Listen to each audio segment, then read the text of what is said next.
Olá a todos, sejam muito bem-vindos a mais um vídeo aqui do nosso canal. Meu nome é Daniel Pacheco, advogado de família e sucessões, e hoje, meus amigos, vou abordar um assunto aqui com vocês que sempre gera muitas dúvidas e muitas polêmicas. Afinal de contas, quando é possível pedir uma indenização pelos pagamentos a título de pensão alimentícia feitos para um filho que eu descobri que não é filho biológico?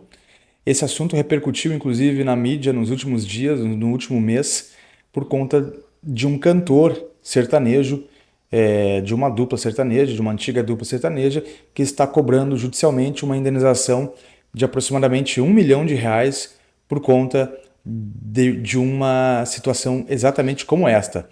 Você então, advogado, você aí, aluno de direito que me acompanha, você curioso da vida real e que queira se inteirar sobre os direitos, principalmente sobre o direito de família, fique comigo até o final desse vídeo que eu tenho certeza que essas informações aqui vão ser de muita utilidade para você. Então, meus amigos, circulou agora recentemente na mídia aqui a notícia do cantor sertanejo Thiago Servo, da antiga dupla Taeme e Thiago, para quem conhece, de que ele está pedindo indenização após pagar aproximadamente R$ 1 milhão a título de pensão alimentícia para a filha que não é dele. E aí nós temos aqui, a notícia inclusive ainda fala que ele chegou a ser preso em 2016 pelo não pagamento e que essa dívida aqui seria, que gerou essa prisão dele aqui, em outra matéria inclusive, de que essa dívida aqui que gerou a prisão dele teria sido mais ou menos de R$ 500 mil, aqui como diz o site, o portal de notícias UOL. No caso de Servo, a briga na justiça já acontece há 7 anos, de acordo com o advogado. O músico chegou a ser preso em 2016 por dever R$ 500 mil de pensão à mãe da menina. Na época, a Polícia Civil afirmou que ele estava há 1 ano sem realizar os pagamentos.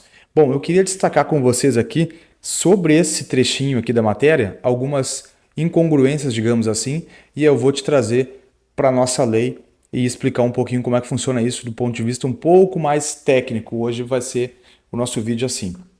Primeiro que, aqui ele está dizendo o seguinte: o músico chegou a ser preso por dever R$ 500 mil de pensão à mãe da menina. Primeiro que a pensão alimentícia, tá?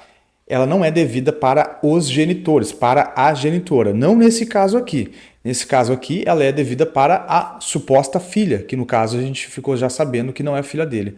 Então, temos um equívoco. A pensão não é devida para a mãe, e sim para a filha. Quem recebe efetivamente, é evidente, né? Quem faz ali o gerenciamento dos valores recebidos a título de alimentos, que é o nome técnico, evidentemente que é a mãe. Mas não é para ela que é devido a pensão.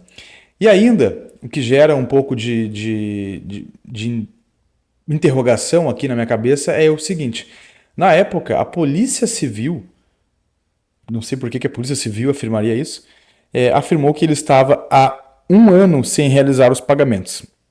Então, meus amigos, 1 ano de pensão não paga teria gerado esse débito aqui de mais ou menos R$ 500 mil.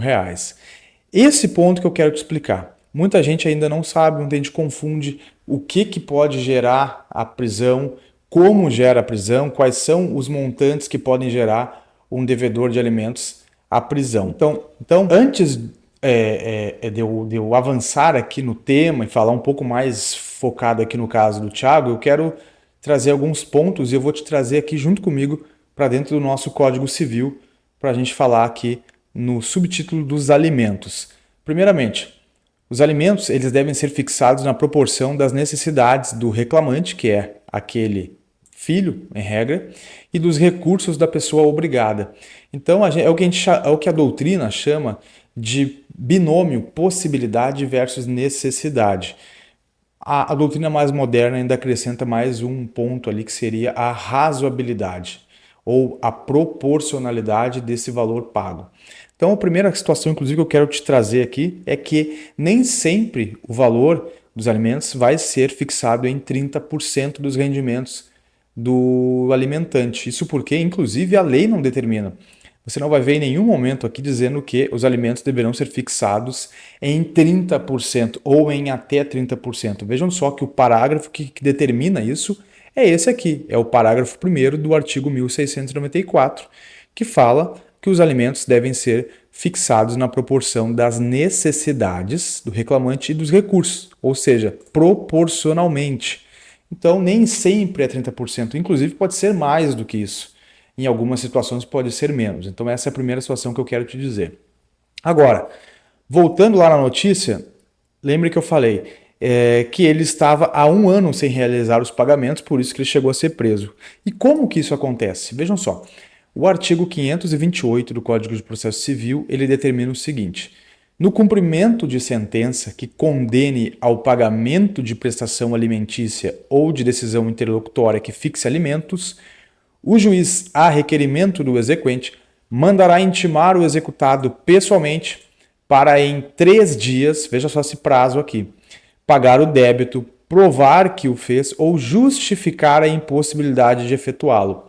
Meus amigos, esse cumprimento de sentença que o artigo 528 está falando, ele decorre da seguinte situação: quando nós já temos um valor a título de pensão alimentícia arbitrado, fixado numa sentença judicial.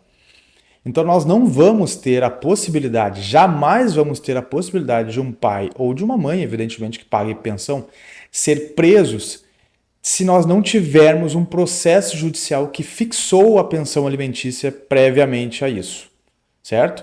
Então aqueles casais que acabam se separando, se divorciando e apenas de boca eles combinam um valor a ser pago para título de pensão, se esse pagador de alimentos, o alimentante, ele vier a não pagar mais, saiba que você que está do outro lado, que é o genitor que está ali nos cuidados do filho, você não vai ter condições de ingressar com um pedido de cumprimento de sentença pelo rito da prisão, que é esse aqui do artigo 528. Por quê? Porque você não vai ter um título executivo judicial, que é uma sentença.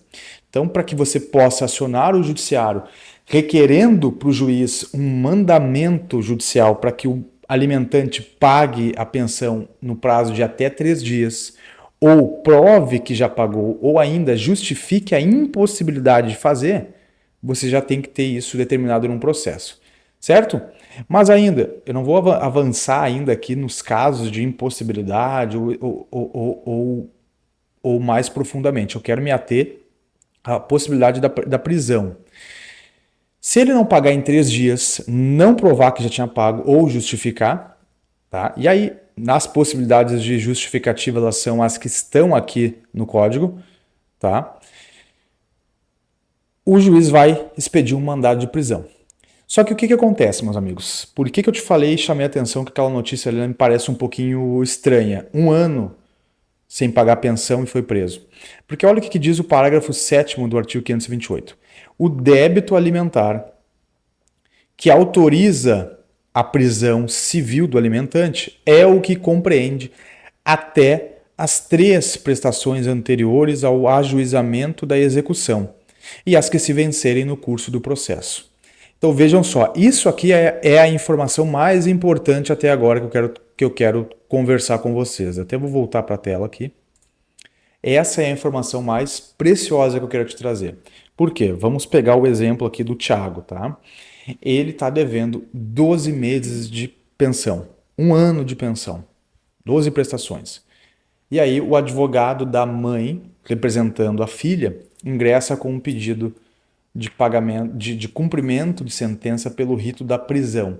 O que esse advogado ele deve fazer, meus amigos, para que esses 12 meses de pensão não pagas sejam pagas? Ele vai ter que entrar com 2 processos distintos para que o pai seja compelido a pagar. Em um desses processos, ele vai poder pegar as últimas 3 parcelas não pagas, essa aqui do parágrafo 7º que eu acabei de ler para vocês, e vai pedir para o juiz mandar esse devedor pagar em 3 dias sob pena de prisão. Por quê? Porque é o que a lei determina, que eu só posso cobrar sob pena de prisão as últimas 3 parcelas. Bom, e as últimas 9 no meu exemplo aqui, Daniel, o que eu faço? As últimas 9, meus amigos, eu vou ter que voltar aqui no artigo 523 do Código de Processo Civil, e eu vou ter que cobrar ela em um outro processo, um processo de cobrança de dívida comum, de dívida civil, de dívida normal, digamos assim. E aí isso é o que nós chamamos de cumprimento definitivo de sentença, que reconhece a exigibilidade de obrigação de pagar quantia certa, vejam só, e não pagar alimentos. E o que muda com isso? Muda que, se esse devedor não pagar, e agora o prazo não é mais 3 dias, e sim 15 dias, ele é intimado a pagar em 15 dias o valor do débito, ele não vai ser preso se ele não fizer o pagamento desse valor das outras 9 prestações aqui no meu exemplo. O que acontece com ele? Nós vamos ter aqui o que nós chamamos de rito da penhora. Ele vai ser intimado a apresentar bens à penhora. Um carro, uma moto, um dinheiro, contas bancárias, ou até mesmo o seu próprio salário. O STJ já definiu que o próprio salário, a verba salarial, ela pode sim ser penhorada, desde que não ultrapasse ali o percentual de até 50%, quando a dívida for de natureza alimentar. Mas o resumo da obra, como eu digo, é que esse débito anterior às 3 parcelas vencidas, ele se torna um débito de natureza comum, que não enseja a prisão, diferente daquelas últimas 3 parcelas. Ocorre também ocorre muitas vezes o seguinte, olha o que o parágrafo 7º lá do 528 fala, eu estou voltando nele, ele diz o seguinte, o débito que autoriza a prisão civil do alimentante é o que compreende até as últimas 3 prestações anteriores ao ajuizamento da execução e as que se vencerem no curso do processo. Então, meus amigos, aqui é um grande problema. Aqui faria sentido a notícia quando fala que o Thiago foi preso por uma dívida de mais de 1 ano. Por quê? Porque ele pode ter sim sido compelido a pagar as últimas 3 parcelas de pensão pelo rito da prisão, só que como o processo é muito demorado, não é assim da noite para o dia, entrei com o pedido, ele não pagou em 3 dias e já vem o pedido de prisão. A gente sabe que não é assim que funciona, às vezes demora 1 ano, 2 anos, 3 anos, dependendo do volume de processos da vara, dependendo da velocidade do fórum. E aí o que acontece? Ele segue não pagando nenhuma parcela. Nessa que ele seguiu não pagando nenhuma parcela, elas foram vencendo ao longo do processo. E aí sim foi acumulando esse débito. Aí esse débito que deu ensejo ao pedido de prisão, ele vai se somar. Então são as últimas 3 que ele não pagou, mais as que se vencerem durante o processo. Certo? Eu quis fazer essa explicação um pouquinho mais densa aqui já logo no início, para que vocês tenham uma explicação um pouco mais técnica, algo que não existe aqui em qualquer vídeo do YouTube. Mas ok, meus amigos, dito isto, feito essa explicação sobre o débito que enseja a prisão ou não, eu quero voltar agora a tratar desse assunto, do pedido de indenização feito pelo cantor Thiago Servo em relação ao descobrimento, né, dele, por assim dizer, que não é o pai dessa criança, não é o pai biológico dessa criança. E se esse pedido de indenização dele vai ter alguma viabilidade jurídica, se ele realmente tem chances de ganhar essa indenização. E aí eu vou colocar na tela para vocês algumas notícias, algumas decisões sobre esse assunto. De novo, não é a minha opinião, isso aqui são notícias, são julgados sobre o assunto. E aí no final, sim, eu vou dar minha opinião sobre o assunto. Mas vejam só, essa notícia aqui é desse ano, tá? Maio de 23. E olha só, mesmo após DNA negativo, pai afetivo deve pagar pensão alimentar ao filho. Vejam só que loucura. Magistrado reforçou o laço entre pai e filho e apontou que a criança não pode ser penalizada pelas atitudes dos ascendentes. A situação do cantor e da filha, eu não sei exatamente como vai ser decidido, evidentemente, só o juiz vai saber. Mas ele dificilmente terá direito a uma indenização se ficar comprovado que ele teve algum laço afetivo com essa filha. Se ficar comprovado que ele tinha laços afetivos, vai estar consubstanciado aqui o que nós chamamos de paternidade socioafetivo. Quando existe os laços socioafetivos, ainda que não exista ali o vínculo biológico, esse pai ainda assim é responsável financeiramente pela prole. Então, dificilmente ele vai ter aqui condições de requerer uma indenização, ou melhor, de vencer esse processo do ponto de vista indenizatório.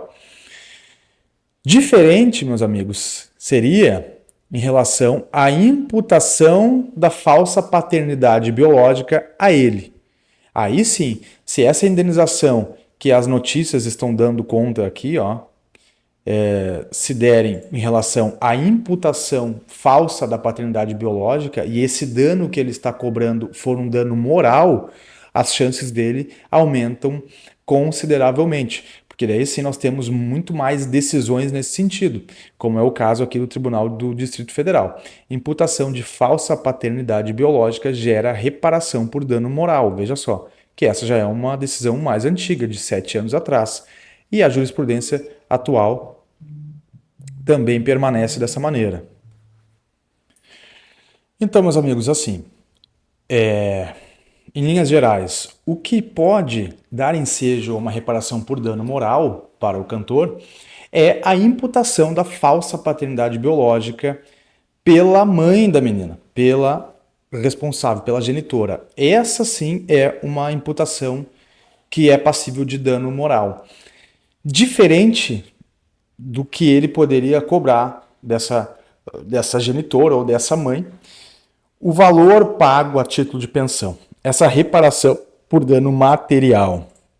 Isso porque, eu vou também colocar na tela para vocês, o STJ já sumulou, inclusive, através da súmula 621, dizendo o seguinte: os efeitos da sentença que reduz, majora ou exonera o alimentante do pagamento retroagem à data da citação. Ok, até aqui não é o que eu quero abordar, mas a parte final. Vedadas a compensação e a repetibilidade dos alimentos. Os alimentos, a pensão alimentícia, eles são irrepetíveis. O que significa dizer isso? Que aquele alimentante que pagou não pode cobrar de volta. Isso se, vejam bem, isso se o alimentante, aquele que recebeu, estiver de boa fé. Se for comprovada a má fé, aí sim ele pode ser compelido a devolver o valor. Não me parece o caso aqui da menina e do cantor Thiago.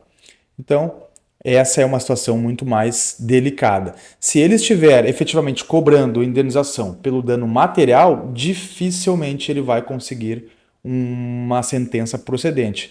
Isso porque a jurisprudência abrangente dos nossos tribunais, maioria esmagadora, elas vão nesse sentido, de que ainda que comprovada a não afetividade entre o pai e essa filha ou esse filho não biológico, admitir a repetibilidade dos alimentos estaria colocando aqui em xeque o princípio da irrepetibilidade, ainda que de maneira mitigada ou de maneira atenuada. A maioria dos tribunais ainda vão nesse sentido. Agora, a indenização pelo dano moral, pela exposição, pela imputação, digamos assim, da falsa paternidade biológica àquele pai que realmente não era o pai, isso é sim cobrável, entre aspas, só que daí da genitora. Só que, infelizmente, para aquele que está querendo pleitear essa indenização, nós estamos falando aqui de uma indenização num valor muito menor, né? Vai passar muito longe aqui desse R$1 milhão. Óbvio, vai depender também da condição social dessa mãe, da menina, mas já te adianto, sem medo de errar. É uma indenização que fica num valor aqui irrisório frente ao que ele já pagou de pensão alimentícia e também frente a toda a exposição pública que ele já teve na sua carreira, inclusive já chegou a ser preso por conta desse débito não pago de uma filha que não era dele biologicamente falando. Se eu concordo que ele merece uma reparação, sem nenhuma dúvida. Agora, que essa reparação vai ser muito aquém da que ele merece, também, infelizmente, eu tenho que concordar que é isso que vai acontecer no caso concreto. Vamos seguir acompanhando essas notícias. Se vocês que verem esse vídeo no futuro tiver já essa informação, postem aqui nos comentários. Se ficou alguma dúvida, meus amigos, faço questão de responder a todos vocês. Deixe aqui nos comentários, não esqueçam de se inscrever no nosso canal, deixe seu like, é importante para nós aqui, e qualquer dúvida, sugestão de temas, de vídeos, também deixe aqui nos comentários. Estou deixando o nosso WhatsApp do escritório aqui, atendemos no Brasil inteiro e também brasileiros no estrangeiro. Vai ser sempre um grande prazer poder ajudar vocês. Um forte abraço e até o próximo vídeo.